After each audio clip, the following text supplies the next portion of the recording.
Per request, some tools I use every day that I think you should have if you're learning how to sew. I use these three things for all of my cutting.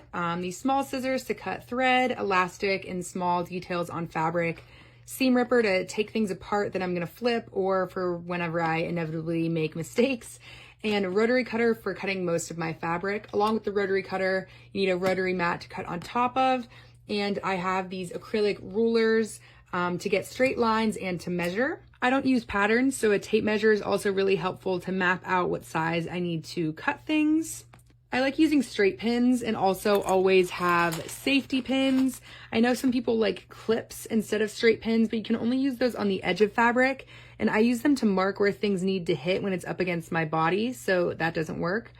Also, an option for marking like that is a water-soluble pen, but I've had instances where it doesn't wash out, so whether I use this or not depends on the type and color of fabric that I'm using.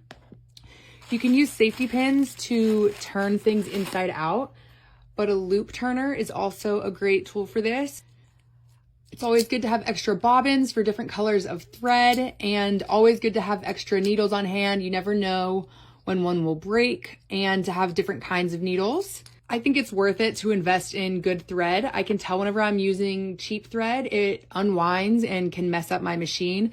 I buy Gutterman, and I'm always stocked up on different kinds of elastic because I seem to use it in every project that I do. I'm gonna make this a little series of things that I have learned since teaching myself how to sew that I wish I knew in the beginning, but I'm happy to answer literally any questions.